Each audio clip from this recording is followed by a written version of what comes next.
Bien, hermanos, vamos a estar aquí en este estudio. Rápidamente, me gustaría escuchar algunas opiniones. ¿Recuerdan ustedes qué empezamos a decir acerca de la teología de los pactos? El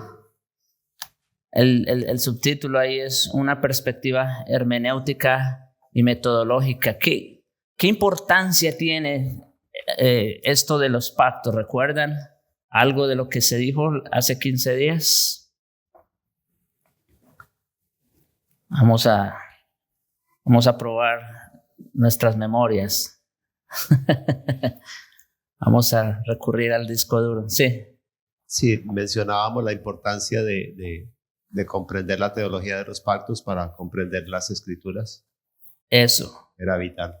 Eso es un punto importante. La teología de los pactos nos dará una perspectiva mucho más clara y precisa respecto al entendimiento de las escrituras. Por eso le puse ese subtítulo, una perspectiva hermenéutica y teológica, porque de alguna manera, como nosotros entendamos esta teología, eso nos va a proveer a nosotros de unos lentes hermenéuticos, por decirlo así, a través de los cuales nosotros vamos a entender las escrituras. Eso nos va a ayudar mucho, porque una cosa es entender, por ejemplo, las escrituras desde una perspectiva pactual y otra muy distinta, por ejemplo, desde una perspectiva dispensacionalista. ¿Ve? Entonces, en ese sentido, nos sirve como una herramienta hermenéutica. Y hay algo más. Uno, el entendimiento de las escrituras.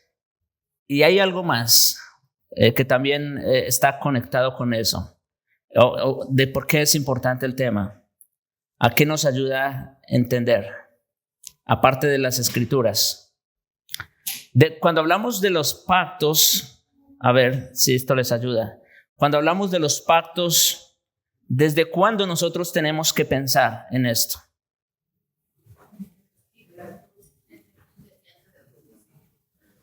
Bueno, desde antes de la fundación del mundo. Muy bien.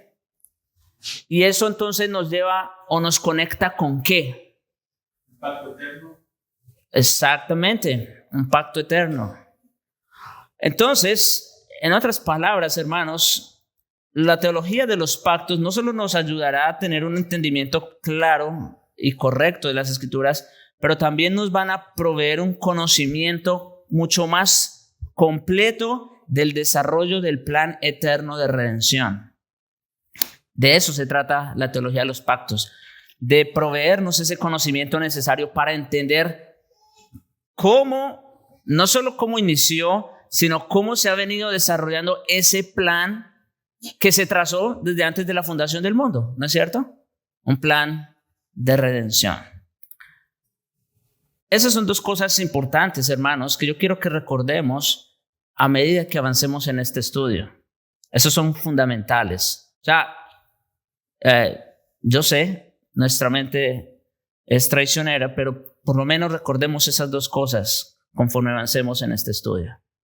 Bueno, se los voy a preguntar en 15 días. A ver. Allá tienen tarea.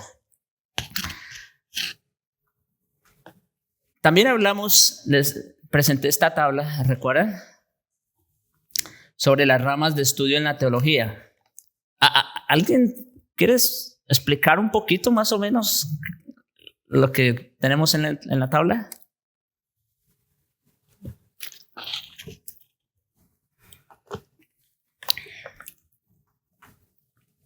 Esto es importante porque creo que no quedó grabado en el estudio pasado.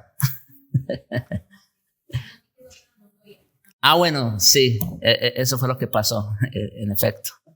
¿Sí se está oyendo ahora? Bueno.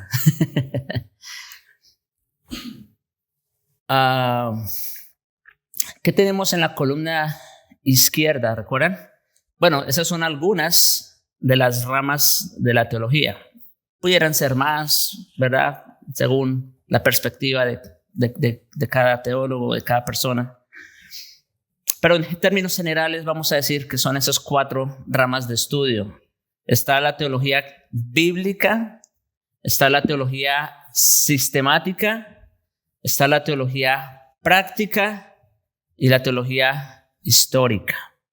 Esas son 4 ramas de estudio, de conocimiento de la teología. Y ahí al frente, hermanos, ustedes pueden darse cuenta de qué se encarga cada una de esas ramas. La teología bíblica, ¿de qué se encarga? Por ejemplo, ¿qué estudia? El texto bíblico, las escrituras como tal. Y ahí tenemos al frente algunos ejemplos de lo que puede estudiar o de lo que se encarga de estudiar la teología bíblica. Entonces, puede ser la exégesis, la hermenéutica, idiomas bíblicos o incluso libros de las escrituras, ¿no? Eso también está ahí. Iba a decir, ¿no? Sí, a ver si ayuda esto para que se les quede por la importancia de esas 4 ramas de la teología. Miren, los puritanos, la iglesia primitiva, siempre cargaba 4 libros en su bolsita cuando predicaban los puritanos. Uh-huh. Para el estudio de la Biblia, usaban la Biblia, ¿verdad? Esa es teología bíblica, usaban las escrituras. Para la teología sistemática, ellos en eso usaban para la teología sistemática usaban las confesiones de fe. Uh-huh. Ahí usaban todas las confesiones de fe que había. Era un libro de las confesiones de fe. O lo podíamos decir también los de los apóstoles, ¿cómo se llaman? Credos, algunos credos, confesiones de fe y algunos credos. En la teología práctica usaban el libro de El progreso del peregrino. Es como poner en práctica lo que hemos aprendido, ¿verdad? Y para la teología histórica usaban el libro de Fox, el libro de los mártires de Fox. Correcto. Entonces esos 4 libritos, piensen en su mente, les va a ayudar mucho a entender que aún la iglesia primitiva tenía bien clara estas 4 ramas de la teología. Sí, muy bien, gracias. Ok, así es. La teología sistemática, ¿de qué se encarga entonces? Ya dijimos la bíblica, estudia las escrituras, el texto. La teología sistemática, ¿qué hace? ¿Cómo? Sí. Es correcto, ese es el punto. Su nombre lo indica, ¿no? Organizar, sistematizar. Como se dijo hace 8 días, podemos usar como ejemplo una biblioteca, una cocina o lo que sea. Y vemos que en cada stand, ¿verdad? Tenemos organizados. Si ustedes van a una biblioteca, en una sección están los libros de historia, en otra están los de anatomía, en otra están los de física, etcétera, etcétera, etcétera. ¿No es cierto? Están clasificados, ¿verdad? De esa manera es mucho más fácil cuando alguien va a consultar, sabe a dónde tiene que ir. O igual, como se dice, ¿verdad? En la cocina hay muchas gavetas y por lo general todos, ¿verdad? Ya saben dónde están las cucharas, dónde están las ollas, dónde está X, Y, Z. Entonces, eso es lo que hace la teología sistemática, organizar o sistematizar las diferentes doctrinas que emanan ¿de dónde? De la teología bíblica. Acuérdense, esto no es independiente la una de la otra, están encadenadas. La sistemática emana... Sí, Dani.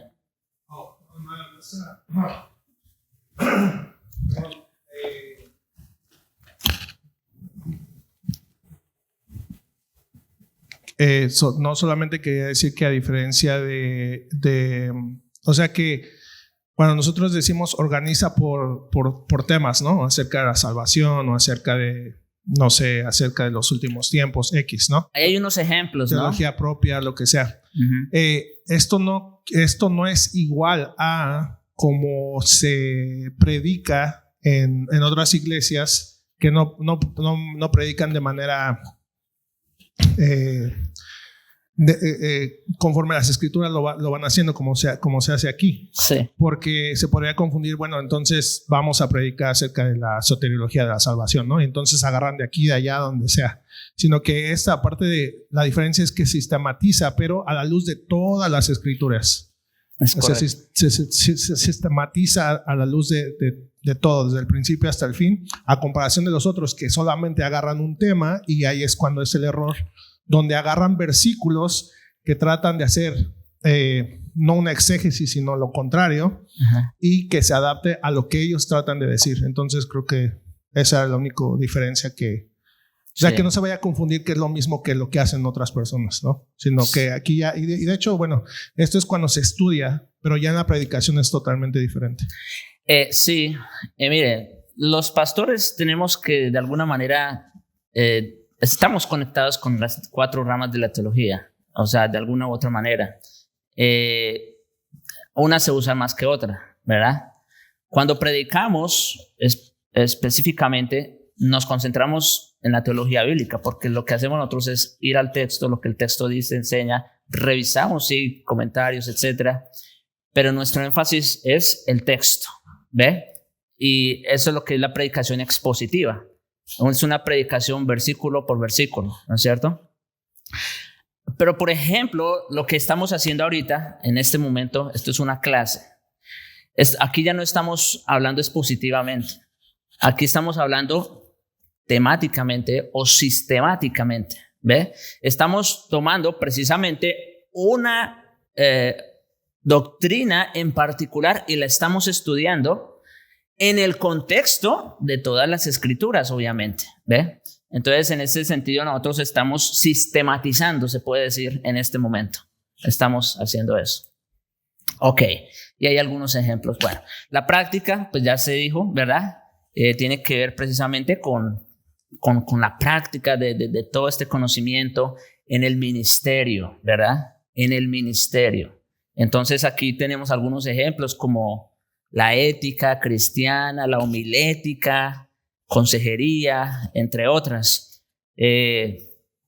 Como digo, esto tiene que ver ya con la práctica misma de el ministerio y del conocimiento que ya se ha obtenido en las anteriores. Y finalmente tenemos la teología histórica, que como su nombre lo indica, tiene que ver con eso, ¿no? Con el desarrollo del dogma. Bueno, aquí también se puede hablar la historia de la iglesia y todo lo demás. Está relacionado, ¿no? Porque lo que nosotros vemos cuando estudiamos la historia de la iglesia no es otra cosa que el desarrollo del dogma. O sea, nosotros no estudiamos la historia de la iglesia meramente para conocer acontecimientos. Bueno, eso es importante, tener alguna información, algunos datos, pero lo más importante cuando se estudia la historia es cómo se ha ido desarrollando el dogma. Por ejemplo, si nosotros hablamos de la doctrina de la Trinidad, ¿no es cierto? Aquí ya se habló sobre ese tema, ¿recuerdan?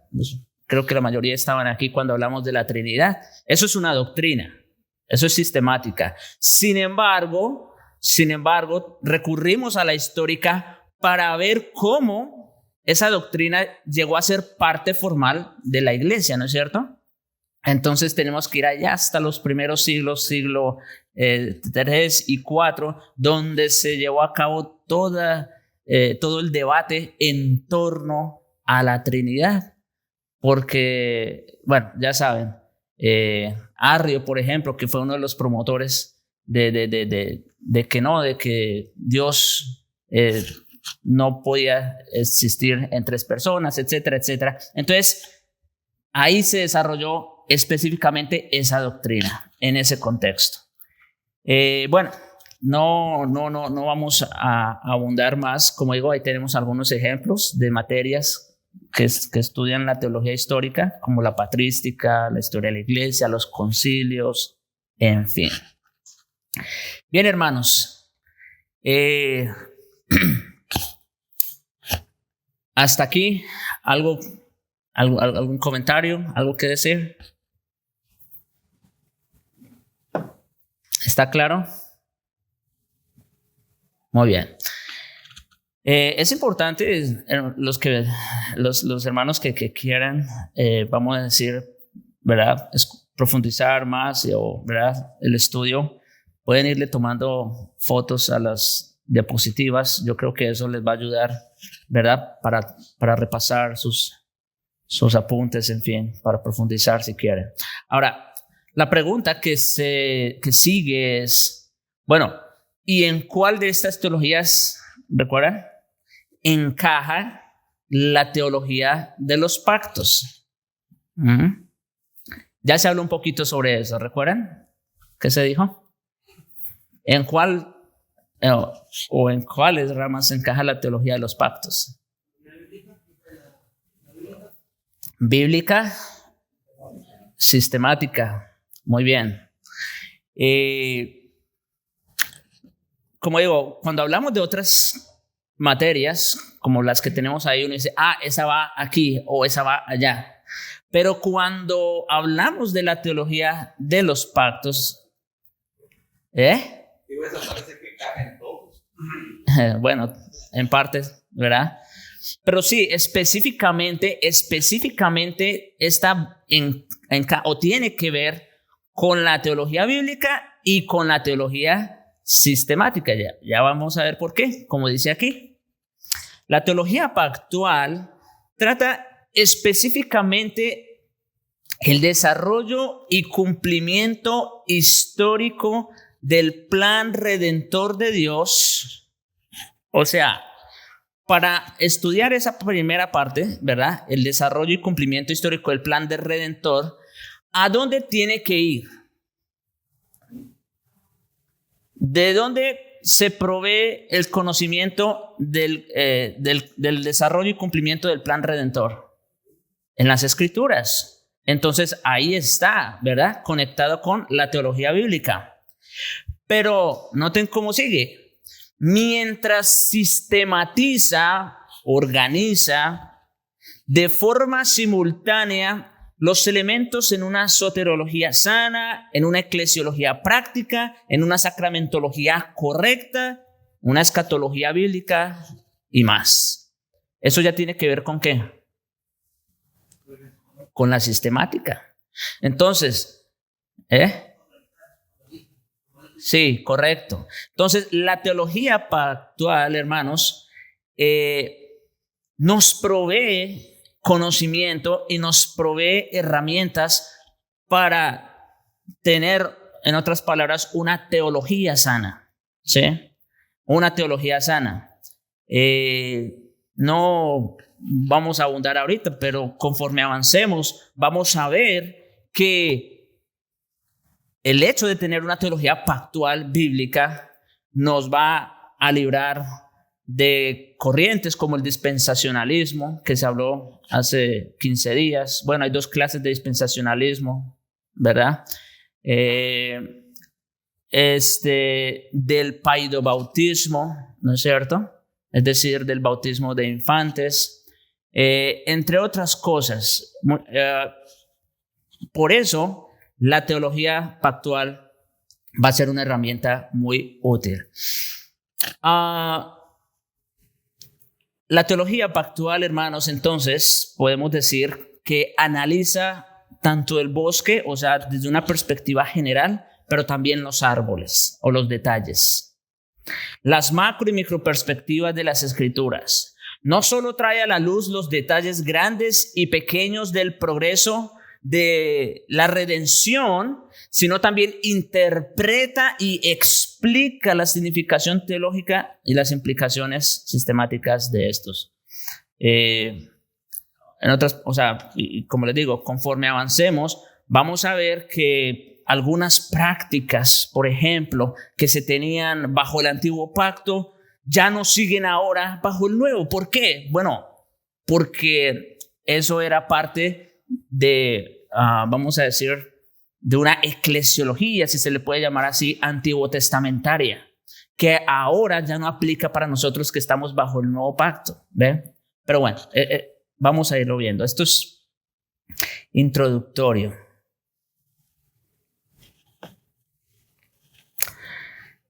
Y mis hermanos, ahora sí llegamos, bueno, vamos avanzando, todavía estamos, todo esto es parte introductoria.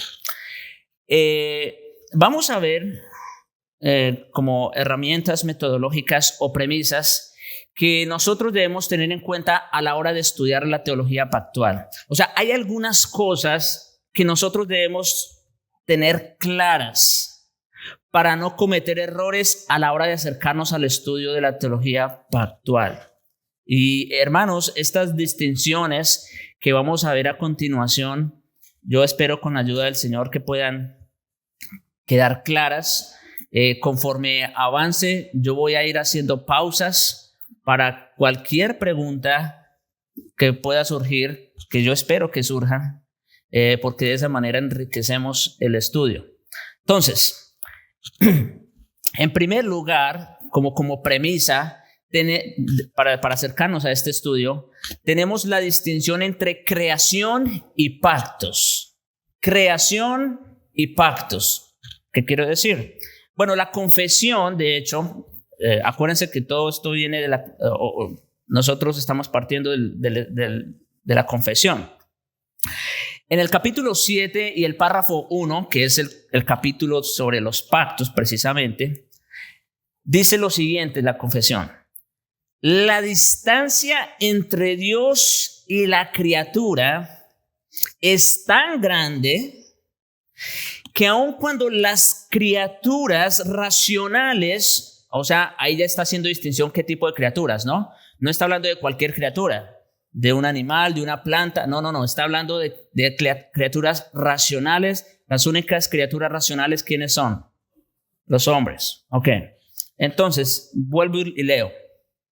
La distancia entre Dios y la criatura es tan grande que aun cuando las criaturas racionales le deben obediencia como su creador, noten hermanos, de principio, por el simple hecho de que Dios haya hecho al hombre a su imagen y semejanza, el hombre tiene una obligación intrínseca ya para con Dios, una obligación natural.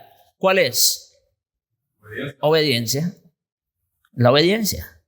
Por el simple hecho de ser una criatura racional, ya le debe obediencia a su creador. Pero sigue diciendo, aun cuando las criaturas le deben obediencia como su creador, las criaturas, nunca podrían haber logrado la recompensa de la vida a no ser por alguna condescendencia voluntaria por parte de Dios que a Él le ha placido expresar en forma de pacto. En otras palabras, que Dios prometiera a Adán vida a causa de su obediencia, eso no era natural. ¿Qué sí era natural, por ejemplo, cuando Dios hizo a Adán en el huerto? Bueno, Dios le dijo en primer lugar, dice, fructificad y multiplicaos, llenad la tierra y sojuzgadla, y señoread en los peces del mar, en las aves de los cielos, en los animales y en todo lo que se arrastra sobre la tierra. Ese es un mandato natural, o sea, Adán tenía que sí o sí obedecerlo y ahí no tenía que esperar ninguna recompensa de parte de Dios. Él tenía que decir, y luego vamos a ver vamos a citar ese texto, pero él tenía que decir como enseñó Jesús en la parábola, siervo inútil soy, pues lo que tenía que hacer hice. Punto.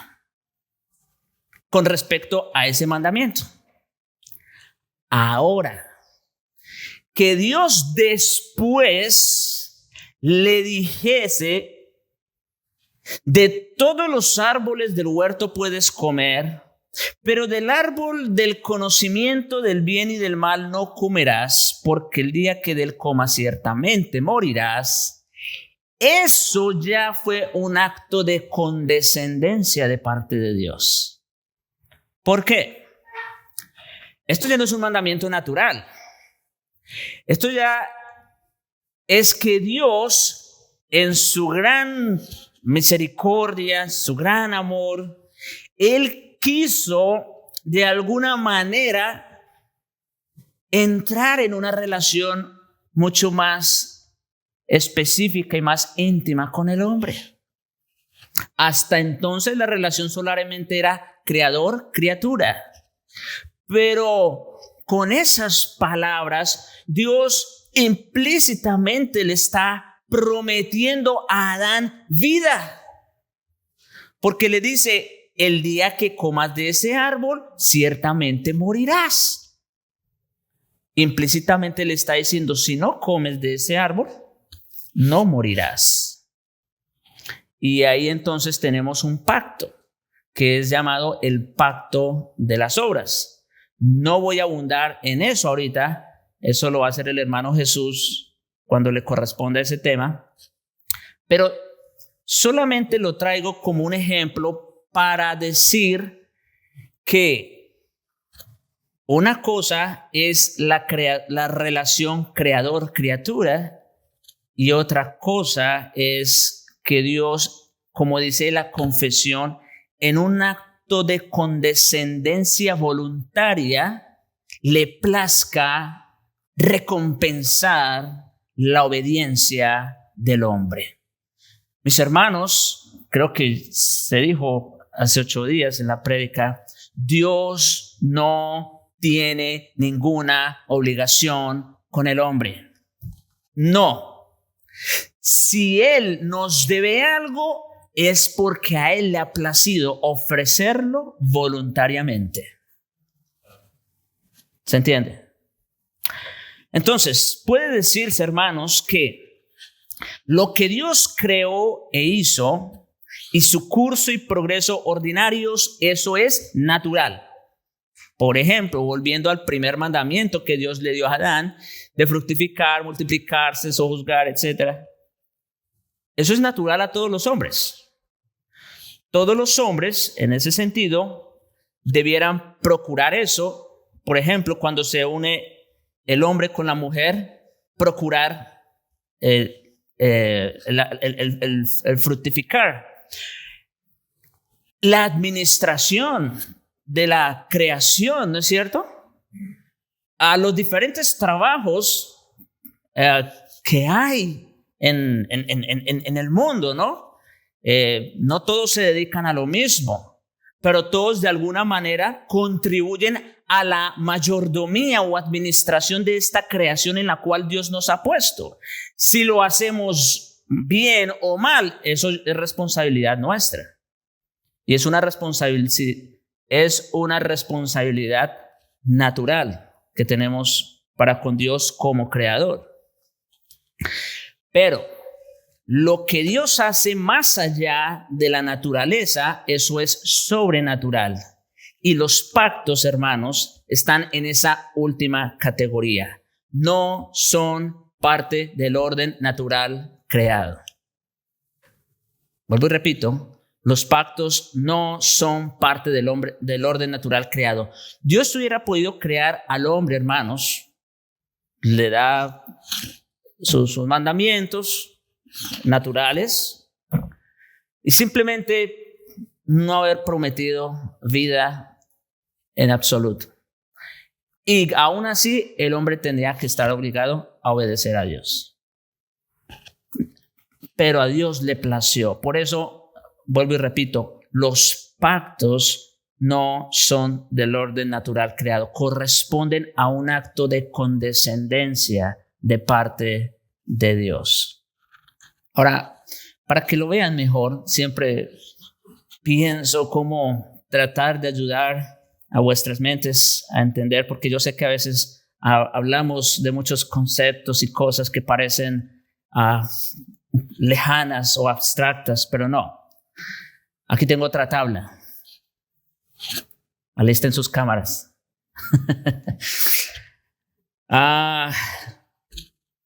Porque las gráficas es lo que más trabajo me cuesta. Bueno, en fin. Vamos a ver. Esta tabla nos presenta, hermanos, la distinción precisamente entre creación y pactos. Es lo que estamos hablando. Hay una distinción entre creación y pactos. Vamos a ver por lo menos 3 categorías en las cuales vemos una distinción. Hay 3 categorías. En primer lugar, el tipo de acuerdo. El tipo de acuerdo que se da en en el orden de creación es un acuerdo natural, es un acuerdo espontáneo, ¿verdad? Punto. El hombre tiene una obligación para con Dios, ¿verdad? Pero el acuerdo, los acuerdos, en los tipos de acuerdo en los pactos no son naturales, son sobrenaturales. ¿Por qué? Porque aquí ya Dios está dando unas estipulaciones extras o adicionales a lo que Dios de forma natural ya ha ordenado. Entonces vemos un acuerdo natural y uno sobrenatural. Los beneficios, vemos lo mismo. En la creación, Dios no debe recompensas a nadie. ¿Sí? O sea, otra vez, de partida, el hombre tiene obligación, pero Dios no tiene ninguna responsabilidad con el hombre en ese sentido. En los pactos sí hay una recompensa, según lo que Él haya prometido en cada pacto. Hay una recompensa según o de acuerdo a lo que Él mismo le plació prometer en cada pacto. Las obligaciones, bueno, en la creación son responsabilidades ordinarias. Otra vez, son responsabilidades que son común a todos los hombres. ¿Sí? Todos los hombres tienen una responsabilidad para con Dios, se puede decir. En los pactos son responsabilidades extraordinarias. O sea, que Dios requiere en ese sentido de una obediencia extra o, ¿verdad?, fuera de lo natural de ese grupo específico de personas con las cuales Él ha entrado en una relación de pacto. ¿Ve? Por ejemplo, ¿a quiénes Dios instituyó la circuncisión? ¿A todo el mundo? ¿A todos los hombres? ¿Por qué no? Porque Dios no había entrado en una relación de pacto con todo el mundo, solamente con la nación de Israel. Y por eso fue solamente a ellos que se les ordenó la circuncisión. ¿Se va entendiendo? Entonces, permítame aclarar todo esto. En esta relación natural entre el Creador y la criatura, Dios no debe una recompensa al hombre por su obediencia. La única respuesta de vida de Dios al hombre es la aprobación de la justicia. Has hecho lo que se te pidió hacer. Punto. Pero la obediencia del hombre no merece ni gana nada como recompensa. En segundo lugar, estas son aclaraciones de esta tabla que están viendo. En virtud de ser una criatura, el hombre debe completa obediencia a Dios. Eso ya se ha dicho. En virtud de ser el creador, a Dios es debida la completa obediencia del hombre. Otra vez, en esa relación de creador-criatura, el hombre está obligado a obedecer sí o sí a Dios. Le debe completa obediencia a Dios. Jesús, hermanos, enseñó a sus discípulos que los amos no deben a los siervos una recompensa por aquello que ya están obligados a hacer. Imagínense ustedes, piensen en esa figura, el amo y el siervo. Que el amo tuviera que darle las gracias al siervo. No. ¿Por qué? Él simplemente hizo lo que debía de hacer. O que el amo dijera, ¿sabes qué? Porque hiciste esto, entonces yo te voy a dar esto, aquello, o esto demás. No, el amo no tiene esa obligación con el siervo. Yo sé que en nuestra cultura eso suena un poco primitivo, pero no, hermanos. En realidad esa era la relación de amo y siervo, ¿no es cierto? Durante muchos años, durante siglos, ese era el tipo de relación que se maneja. Y bajo esa figura, entonces Jesús enseñó a sus discípulos eso. Por tanto, los siervos deben decir, como dice en Lucas 17:10, siervos inútiles somos, pues lo que debíamos hacer, hicimos. Punto. Dios no tiene en ese sentido ninguna obligación con el hombre. El siervo no puede extender su mano esperando una recompensa de Dios como si hubiera puesto al amo en deuda con él. No, nosotros no ponemos en deuda a Dios con nosotros por el simple hecho de hacer lo que teníamos que hacer. ¿Se dan cuenta? Pablo también, hermanos, lo enseñó a los atenienses en Hechos 17, versículo 24 al 25. Y ven que vamos viendo también textos, ¿no? Porque acuérdense, no, esto no es solamente producto vamos a decir, de la imaginación o producto del estudio teológico. No, todo esto viene de las Escrituras. Pablo también lo enseñó en Hechos 17, 24 al 25, allá cuando estaba, ustedes recuerdan, en el Areópago. Imagínense ustedes, en el lugar donde se paraban los grandes maestros, ¿verdad? A hablar en nombre de sus dioses, ¿verdad? Había, como dice allá, una imagen para uno, una imagen para otros, etcétera, etcétera. Y cada quien, ¿verdad? Cada dios, vamos a decir, tenía sus profetas, ¿no es cierto? Para hablarle al pueblo. Y de repente a Pablo se le presenta la oportunidad y había en medio de todos estos dioses, había allí una inscripción que decía al Dios no conocido. Pues de ese es que les voy a hablar precisamente, porque no lo conocen. Les dice eso, ¿no? De este es que les voy a hablar. Bueno, entonces, ya que empieza a hablar de él, les dice: el Dios que hizo el mundo y todas las cosas que en él hay, siendo Señor del cielo y de la tierra, no habita en templos hechos por manos humanas, como estos otros dioses. Claro, no lo dijo así, pero implícitamente se puede leer. No habita en templos hechos por manos humanas, ni es honrado por manos de hombres, oigan, como si necesitase de algo. Miren, Dios no necesita nada de nosotros, ni siquiera nuestra honra y nuestra adoración. Dios no la necesita. ¿Ok? Es nuestro deber y nuestra responsabilidad, pero Él no lo necesita. Él es glorioso en sí mismo, perfecto en todo su ser y en todos sus atributos. En ese sentido, Él no tiene esa necesidad. Pues más bien, Él es quien da a todos vida y aliento a todas las cosas. Todas las cosas por Él subsisten, y, ¿verdad? Y por Él son, como dice también Pablo en Colosenses. Como Dios, hermanos, también hay que decir, no es desmejorado por la injusticia del hombre, ¿verdad? Yo sé que muchas de las cosas que dijeron los amigos de Job no fueron buenas, pero ya ves, a veces la mentira se mezcla con la verdad. Y una verdad, se puede decir que le dijeron a Job, es que ciertamente su justicia no podía añadirle nada a Dios.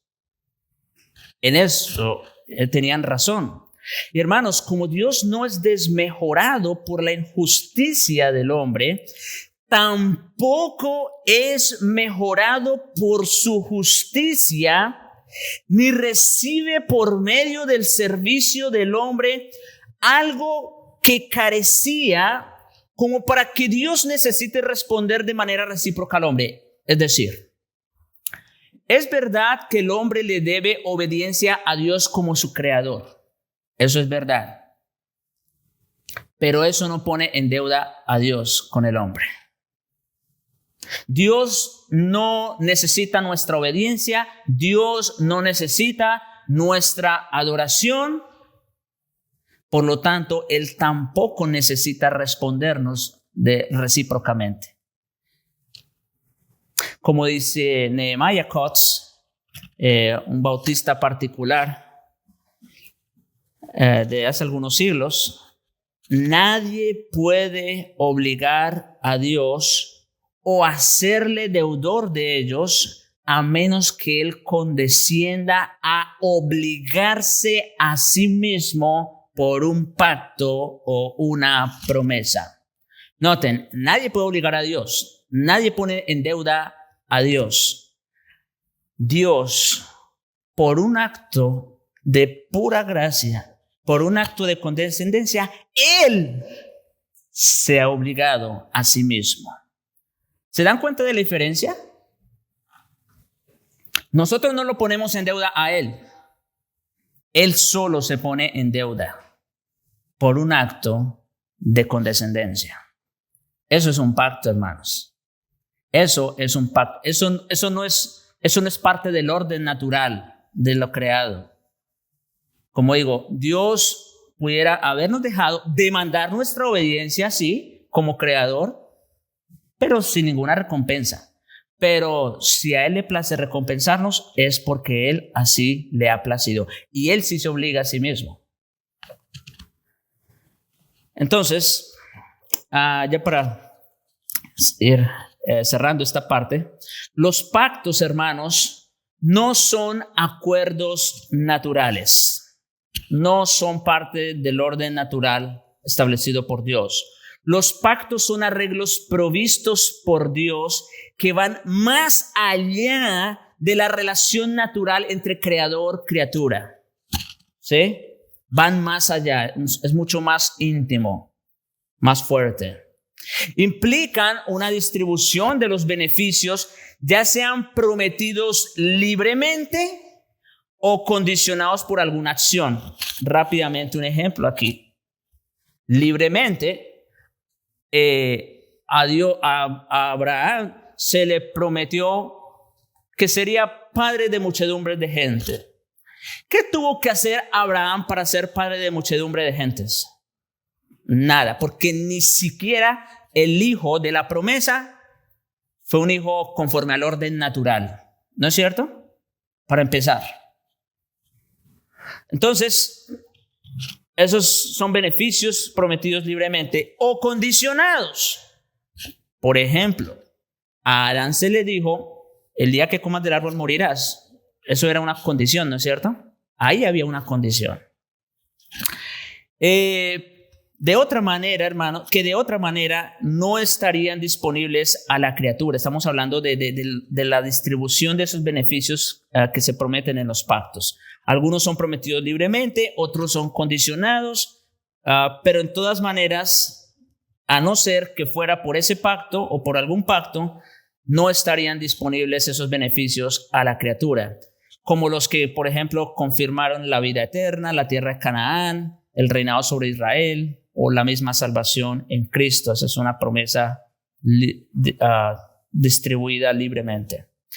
Y finalmente, los pactos incluyen obligaciones que van más allá de aquellos que se requieren naturalmente, como los mandados con respecto a los árboles del Edén, el mandato de la circuncisión o el bautismo. Por eso hablamos de responsabilidades extraordinarias. ¿Por qué? Como les dije hace un momento, la circuncisión, esa no fue para todo el mundo. El bautismo, ¿a quiénes se les debe bautizar? A los creyentes. Eso es suficiente.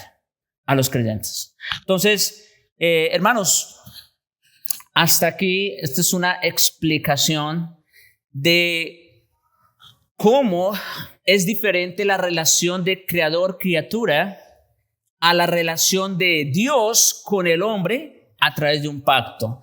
¿Qué hemos dicho o qué hemos visto? Que la relación de pacto no corresponde al orden natural establecido por Dios, que esto es un acto, que los pactos vienen a ser un acto libre de condescendencia de parte de Dios hacia el hombre, en el cual Él dispone de algunos beneficios libremente. Pero nosotros, por nuestra mera obediencia, no ponemos en deuda a Dios. Dani, ibas a decir algo.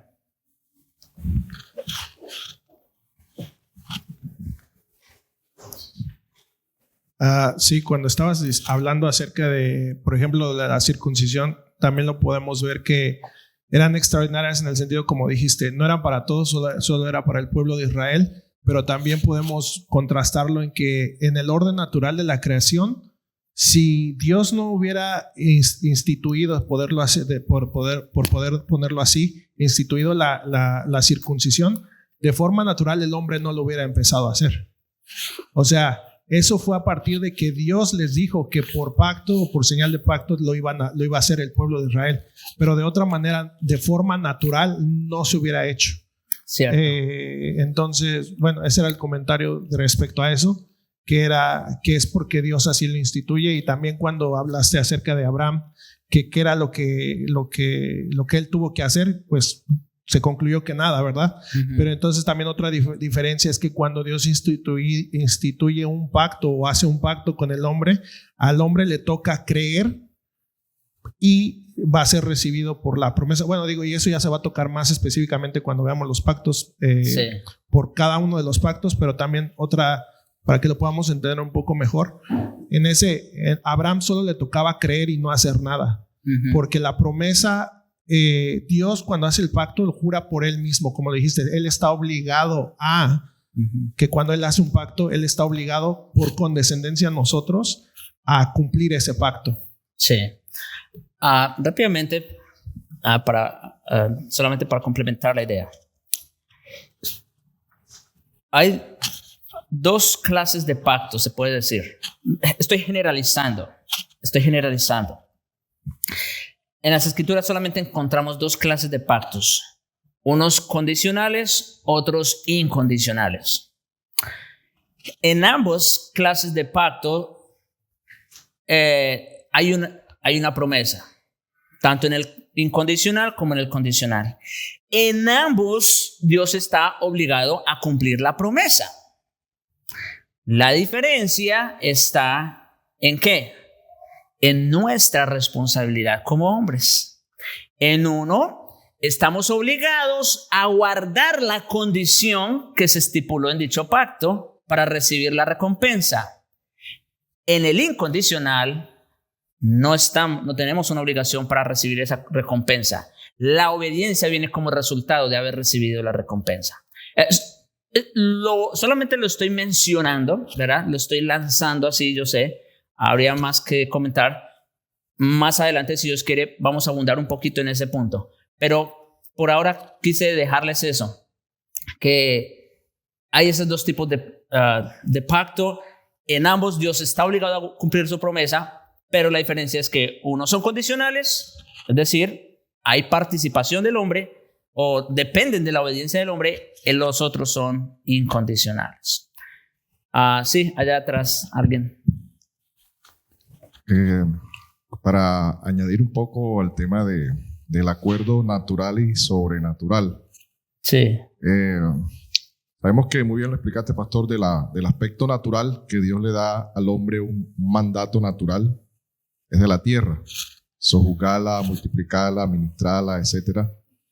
Y dice Génesis 3:7 que cuando Dios creó al hombre, sopló en él aliento de vida. Uh-huh. O sea, naturalmente Dios le da una vida a este hombre. Y vemos que el mandato de no comer era que el día que comiera, moría. Entonces Dios lo creó con una vida natural, pero si comía, moría. Y cuando comió, dice que el camino al árbol de la vida fue cerrado para que el hombre no extendiese su mano y viviera para siempre. Uh-huh. Y ya en el Nuevo Testamento, cuando vemos por allá en Juan 3 algo que dice que, y esta es la vida eterna, uh-huh, que te conozcan a ti, el único Dios verdadero, y a Jesucristo, a quien has enviado. Entonces, ese pacto, ese mandato, ordenanza sobrenatural, apuntaba a eso. Uh-huh. También, que muy bien lo explicaste, con relación a esa vida, uh-huh, que el hombre podía tener mucho más allá de ese aspecto natural que Dios inicialmente lo había colocado. Sí, dos cosas importantes ahí. Cuando Dios cierra el camino de regreso al Edén. Dos cosas. Número uno, eso fue un acto de misericordia de parte de Dios.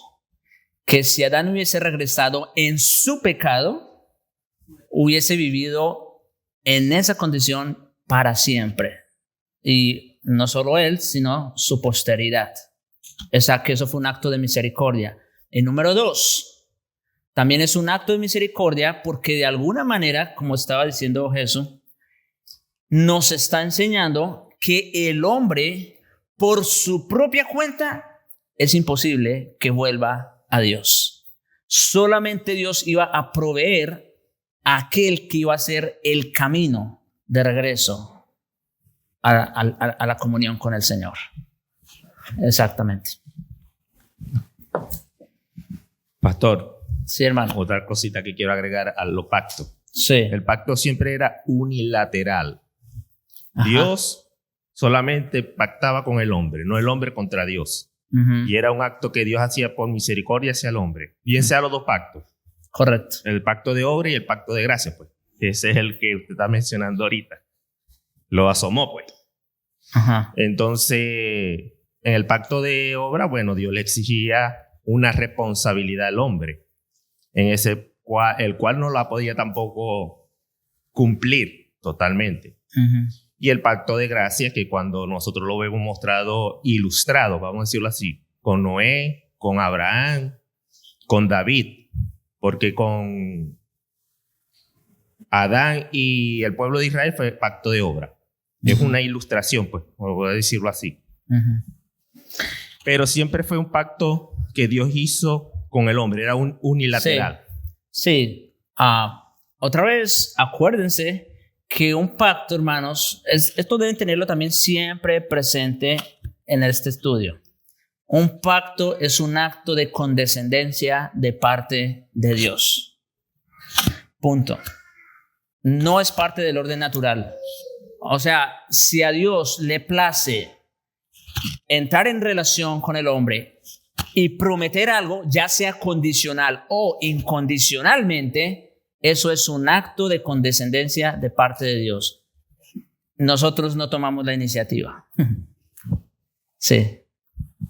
Hermano, será como cuando Dios habló con David, le dijo, si tu descendencia hiciera lo que yo les mando. Igual le dijo a Salomón, si tú anduvieras en mis caminos, no faltará el rey en tu casa. Esa es la ley, el pacto natural, y ellos fallaron. Pero respecto a la descendencia que vendría el Cristo, se cumplió.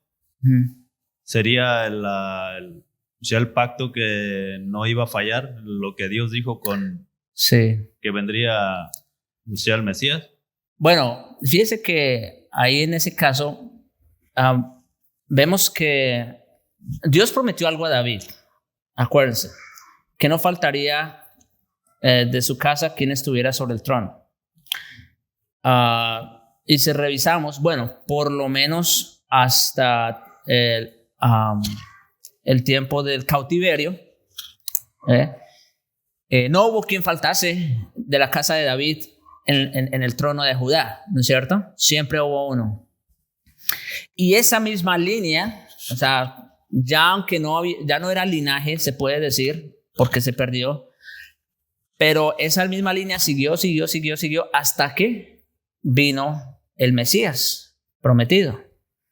Entonces, vemos que definitivamente Dios guardó su palabra, ¿verdad?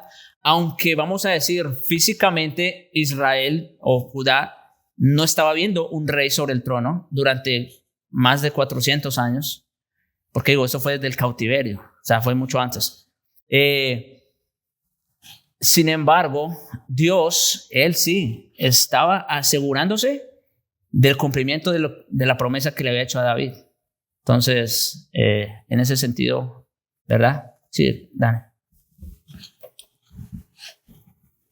Solo con lo que estaba diciendo el hermano, del ejemplo que tomó de David, y eso lo vamos a ver más adelante cuando toquemos el tema de tipología.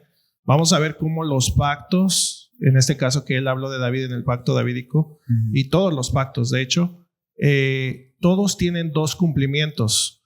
O sea, en el sentido que lo que estaba diciendo el hermano, de que no iba a haber que no iba a faltar rey, ¿verdad? De parte de la casa de David. Sí. Entonces, solo como para comentario, porque lo hizo el hermano, o sea, cuando vemos los pactos tienen dos cumplimientos. En el tiempo en que se dieron, o sea, en el tiempo en que estaba, en este caso en David, y tenía un cumplimiento futuro, si lo podemos decir así, que era el cumplimiento del Mesías, hacia donde apuntaba. Entonces, para que no, o sea, solo como un punto, porque lo vamos a ver más adelante, pero o sea, había dos cumplimientos en el momento en que se dio eso y también un cumplimiento futuro. En este caso, como tú lo dijiste, en la casa no iba a faltar porque iba a ser de la descendencia del Mesías, iba a ser la descendencia de David, pero en el cumplimiento, en el David llegó el cautiverio y no hubo rey más. Exacto.